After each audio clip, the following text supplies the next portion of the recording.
Communication. Everyone kinda does it. You got your good communicators, like your writers and your actors, and you got your bad communicators, like your incels and your anti-vaxxers. Hey, that sorta rhymes. So today I am going to read The Art of Communicating, written by Thich Nhat Hanh. I hope I pronounced that name correctly, because the dude's amazing. I just looked up a bio of him, and if I tell you all about him, it'll probably be a 10-hour long video, so I'm not gonna do that. But in short, he's a 93-year-old Vietnamese monk who taught religion at Princeton University and was nominated by MLK for the Nobel Peace Prize. That's a lot. That's a lot of stuff. So this 3-hour book on helping me communicate seems like it will be a nice one, so I'm excited to read it. And I want to be a better communicator, even though I'm isolated. Thanks, Corona. So this book is broken up into 9 chapters. I'm going to start by just reading the first 3 chapters, and then talk about that, the next 3 chapters, and talk about that, and the last 3 chapters, and talk about the whole book. So with that said, let me read the first 3 chapters. And first 3 chapters, go! Here are my 3 favorite quotes from the first 3 chapters of The Art of Communicating. So this is the first quote I highlighted. It's saying that the internet is consumable with healing components and toxic components, and I agree with it, and I was surprised to see how, in less than a page, the first thing that he decides to talk about in a book about communication is the internet. Okay, here's the next quote. This quote, I'll read it because it's long. We spend many hours every day forgetting we have bodies, but if we begin to practice breathing mindfully and listening to the body, we can also begin to look deeply and see that the earth is all around us. We touch the earth, and we are no longer alienated from our own bodies or from the body of the earth. So yeah, I agree with this completely. I like this unique twist to learning about communication as to first get in touch with your body and your mind before communicating with others. It's cool to see how this is in the first half. And the last quote that I highlighted is this one. Practicing mindfulness of suffering will give rise to the understanding necessary for good communication. I'm very happy that this book embraces suffering and doesn't dismiss it or doesn't encourage you to try to negate all your suffering, that it will happen, and it can actually be a benefit for you in many conversations if you channel it and embrace it and recognize it properly. So I just read the first 3 chapters, and it's pretty cool. It's not what I expected at first, because it mostly talks about learning how to communicate with yourself and to take control of communicating and learning yourself first before you can learn others first, which makes sense. That's cool, but it hasn't really gotten into the talking to other people part yet. Well, it has towards the end of the 3rd chapter, but the first 2 chapters mainly focused on learning how to communicate your body to your mind, and there are a lot of sections that talk about the dangers of using only technology as communication, as we are reaching an age of a lot of technology addiction. So that's cool how modern that is. The 3rd chapter talks about right speech and wrong speech and breaks down 4 methods on how to understand right speech, which are to tell the truth, not exaggerate, be consistent, and use peaceful language, which I don't have a problem with, which makes sense to me. So yeah, so far no flaws with this book. It's nicely written, it doesn't overstay its welcome. And I am enjoying this a lot, which is surprising for a self-help book. But with that said, I'm going to read the next 3 chapters, chapters 4 through 6, and then I'll tell you my reaction then. So here are my 3 favorite quotes from chapters 4 through 6. The first quote is that if you suffer deeply and if you ignore it, you're being untruthful as a way of punishing the other person. You lie to yourself, and by lying to yourself, you probably will lie to other people around you if you ignore your suffering. I find this small quote very powerful and current in today's society. You should learn to practice your mindfulness and breathing to come to terms with your suffering instead of ignore it.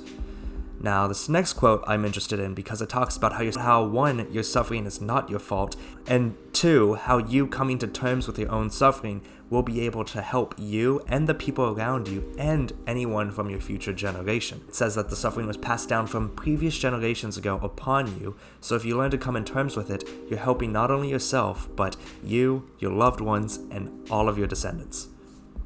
Now this last quote from chapter 6 talks about basically the same thing but in a different way. If you practice mindfulness, other people will see that, and then when you're happy, other people will be happy. Just how negativity is toxic, positivity is also very infectious. So if you're truly honest and truly positive and learn to practice mindfulness well, then this will radiate with people around you, which is the first real quote to talk about how to really communicate with other people around you. Check 1, 2. Hold on, let me just move this. Check 1, 2. So, I just read chapters 4 through 6, and I also got a new drum set that I have to show off in front of y'all, because this is the best drum set I ever bought. It is so good. Listen to it. Okay, now chapters 4 through 6, I am liking it even more. Chapter 4 talks about the 6 mantras of loving speech, and I agreed with most of them for the most part. I feel like a few of them might be a bit outdated when it comes to today's language. Like, for example, the 5th moment, I agree with the intentions of the 5th mantra, but I'm not going to overtly go up to somebody when I'm happy and be like, hi, this is a happy moment. But other than that, I mean, the intentions are fine, so I get what he's saying. I get where he's coming from. And my favorite chapter in this book so far is definitely chapter 5, because unlike the last book I read, this one actually talks about handling suffering in a very mature and articulate way. He uses a beautiful analogy about how suffering is like a pebble, and mindfulness is basically a boat in which to store these pebbles. These rocks and these pebbles will keep piling, but as long as you have a foundation, then you're pretty much good. So, good. That's a good chapter. And chapter 6 I also like a lot because chapter 6 talks about using these communication habits around other people, and I hope to do that. I hope not to just talk to myself, like I'm doing right now. Chapter 6 is a good chapter to talk about how to handle communication in outdoor settings, more specifically at work, and how to be a good coworker. And I completely agree with what this book is talking about. If you have a positive mindset while walking into work, then that positivity will be infectious and other people around you will be happy. So that's awesome. And I've noticed that my manager at one of my jobs was always happy and always checking on every single one of her customers. And I know she was doing that for us, but I'm sure she was also doing that for herself to have a productive day. So I think that's a good habit to pick up on. Okay, with that said, I think I've been rambling enough. I'm going to finish up the last 3 chapters and then talk about this book overall. Okay, last 3 chapters, here we go. Okay, so here are my favorite 3 quotes from the last 3 chapters of The Art of Communicating. Here's the first one. It's kind of long, so I'll read it. When you walk, don't walk for yourself alone. Walk for your ancestors and your community. When you breathe, allow the larger world to breathe for you. When you're angry, allow your anger to be released and to be embraced by the larger community. If you know how to do this for one day, you are already transformed. See, I just like how that quote shows once again that everything is connected and that you are greater than yourself. There are people around you that are affected by you and vice versa. So if you hurt, allow others to help you during your moments of hurt, and when you're happy, allow yourself to express that happiness and spread that positivity towards others. Okay, so this next quote is also pretty long, so I'll just read it. Everything we say and do bears our signature. We can't say that's not my thought. We're responsible for our own communication.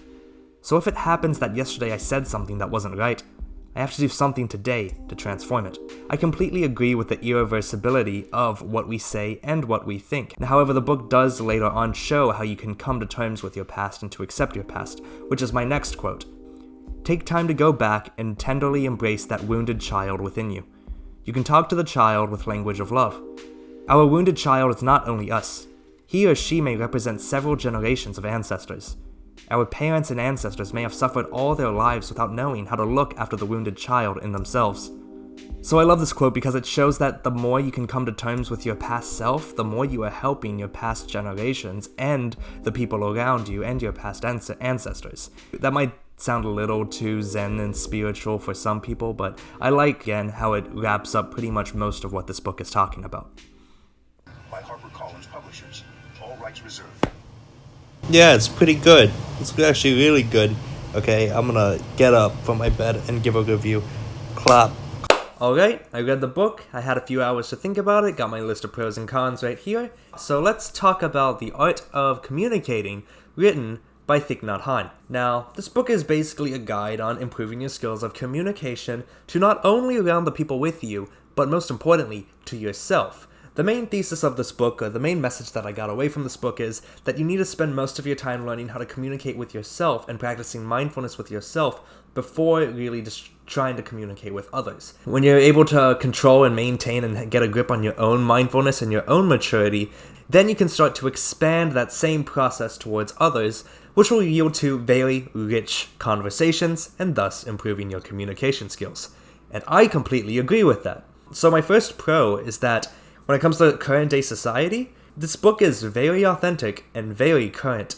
One of the reasons why I'm talking about self-help books right now is to make sure that they have aged well within time and aged well when we have learned more about mental health and mental health research. A lot of old self-help books tend to be outdated and say incorrect things when it comes to actual science that we know today. But this book is definitely an exception. This book actually talks about modern things such as the use of communication and modern technology, and the levels of communication between the two, and the richness of communicating face-to-face as opposed to communicating through phone. There are a lot of factors that are involved in technology making us more connected, but also making us more disconnected, and the author talks about that very well towards the first half of the book. And what I love the most about this book as far as content goes is that this book doesn't try to stray you away from suffering. It makes you embrace suffering and using it to your advantage, which is what mental health has shown to be the most beneficial use of channeling suffering to this day.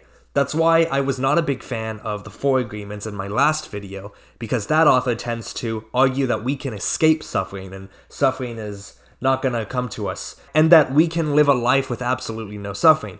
That's bullshit. I'm sorry. Suffering's gonna happen, and this book talks about learning how to come to terms with it, and it even gives you like a step-by-step process towards the end of the book on how to handle it if you just want a quick guide. I'm gonna try my best to remember that guide. And that's it for my first pro, being very authentic and very current. Now, my second pro is that this book has absolutely no filler. Each chapter talks about something new, and the author never overstays his welcome. I personally didn't find any of this repetitive, but he explained it well enough that I got most of the concepts whenever I read it. So this is a very quick and easy read to get out of the way. If you want a book with no BS, this is a great book with no BS. And lastly, and most importantly, as the best con, this book has good advice. Actually, this book has great advice. If you want to learn how to become a better communicator, I would absolutely recommend you to check this out. It has helped me with my communication, actually. It actually helped me today when I was feeling angry with someone about, I got uninvited to some party, and I was gonna lash out and be angry, but this book taught me to, take some breaths, understand why I was uninvited, and just calmly and politely bring it up to them. And not only did it make the conversation less awkward, my friend was actually glad that I shared my frustration with them, which shows that we have a strong enough level of communication to show whenever we're frustrated, and that actually deepened our friendship. So that was great. This book helped me, like today, and I think this book will continue to help me, like whenever. So I think this book is very good. I think this book's advice is very good and will help you with learning how to communicate through conflicts, learning how to communicate through happy moments, and learning how to communicate, most importantly, to yourself. And with that said, I'm going to move on to my slight cons. I do have a few cons, but none of them are really significant. Now, the first minor con is that I do believe in some chapters the speech can be a little outdated. I talked about how some of the mantras on chapter 4 on the 6 mantras of loving speech, they tend not to sound so current with modern day language, so I wouldn't advise anyone to take this 100% literally and do it literally. And also towards the end, they talk about writing peace notes or peace letters and stuff, which would be kind of cool every once in a while. It would be odd if you made that a habit and did that regularly. You would definitely seem like an odd person. So in a way, that's just a little outdated there. My second con is a slight contradiction that I think I picked up on. It's only a contradiction if you take it too far. So this book definitely doesn't want you to suppress your emotions and suppress any conflict you have with anyone else. At the same time, towards the end of the book, there was a piece of advice called getting the cake out of the fridge, which means that whenever you're in a fight with someone and you want to relieve tension, you tell them, hey, I think there's a cake in the fridge. Which is a way of saying, hey, I want to take a break on the suffering that we're telling each other, which is not bad at all to use every once in a while. But I feel like if you constantly do that, you might be avoiding conflict too much, and that would be a contradiction into suppressing your emotions when you're going to a conflict. So that's one slight contradiction. Take the cake in the fridge thing lightly, and if you're going to use it sparingly. Don't use it all the time. And the last con I have, a minor con, is that it had a weak ending. There was no real conclusion. The book just ended straight on his last tip of advice. The author didn't wrap up anything or tie anything up into a nice knot, which is something I'm excited to see for all books, fiction and non-fiction. So I just wish he had just a few paragraphs to wrap it up, or say something enlightening towards the end to send this off, but I think the book just stopped on a piece of advice and boom, you go to the About the Author page. But that's about it. Overall, how do I feel about The Art of Communicating by Thich Nhat Hanh? I really, really like this book. I would absolutely recommend it to anyone who wants to learn how to communicate. I would absolutely recommend it to anyone who wants to learn how to become a more spiritual person in terms of mindfulness and connecting your body to your mind. And yeah, it's a quick read. I think this is definitely one of the better self-help books I read. And I'm really excited to read more of Thich Nhat Hanh. I think I'm going to pick up more books by him.